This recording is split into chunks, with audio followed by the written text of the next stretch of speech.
ভারতের কাছে বাংলাদেশের পরাজয়ে হতাশ প্রবাসী দর্শকরা। তাদের ক্ষোভের বড় অংশ জুড়ে অধিনায়ক নাজমুল হোসেন শান্ত। প্রশ্ন তুলেছেন তার ক্যাপ্টেন্সি নিয়ে। তবে হৃদয় ও জাকির আলীর পারফরমেন্সে খুশি তারা। দুবাই থেকে জহির সাগরের আরও একটি রিপোর্ট।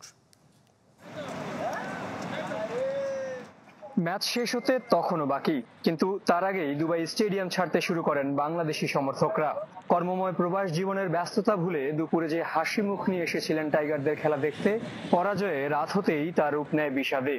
অনেক টাকা দিয়ে নিয়েছি, আসছি ম্যাচ দেখার জন্য, কিন্তু কি খেললো এটা, এই প্রত্যাশাটা ছিল না বাংলাদেশ টিমের সাথে। যখনই এখানে দুবাইতে খেলা আমরা মোটামুটি প্রত্যেকবারে আসি, অনেক টাকা টিকিট কেটে শুধু বাংলাদেশ জিতবে এটার প্রত্যাশায়, কিন্তু দিন শেষে আমরা এখান থেকে জিরো হয়ে যেতে হয়। চ্যাম্পিয়ন্স ট্রফিতে চ্যাম্পিয়ন হওয়ার যে স্বপ্ন দেখিয়ে দেশ ছেড়েছিলেন অধিনায়ক নাজমুল শান্ত, সে যাত্রায় শুরুতেই ভারতের কাছে অসহায় আত্মসমর্পণ। হতাশ সমর্থকদের ক্ষোভের কেন্দ্রবিন্দুতে বাংলাদেশ কাপ্তান।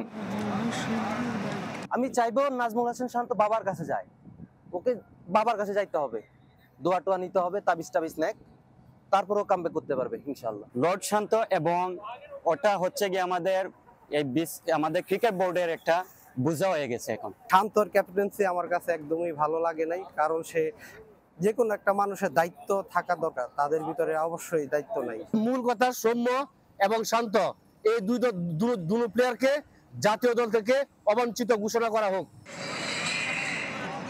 তবে প্রাপ্তির খাতা একেবারেই শূন্য নয় টাইগার সমর্থকদের। ব্যাটিং ধস আর নখদন্তহীন বোলিং এর ক্ষতে কিছুটা হলেও প্রলেপ দিয়েছে তাওহিদ হৃদয়ের সেঞ্চুরি। জাকির আলী অনেক এবং তহিদ হৃদয় যে সুন্দরভাবে ব্যাটিং করছে, এবং আমি মনে করি বাংলাদেশের মান সম্মান রক্ষা করছে। তহিদ হৃদয় এবং এই জাকির হোসেন, এই দুজনের ব্যাটে আমাদের একটা ফাইটিং স্কোর হয়েছিল লাস্টের 5 ওভারের খেলাটা, কিন্তু ব্যাটিংটা ভালো হয় নাই। তৌহিদ হৃদয় এবং জাকির আলী খুব ভালো ব্যাটিং করছে। পরাজয়ে আসর শুরু করলেও এখনো হাল ছাড়ছেন না প্রবাসী সমর্থকরা, কিন্তু পরের 2 ম্যাচে সে আশার পালে হাওয়া দিতে পারবেন তো বাংলাদেশের ক্রিকেটাররা। জহির সাগর, চ্যানেল 24, দুবাই, আরব আমিরাত।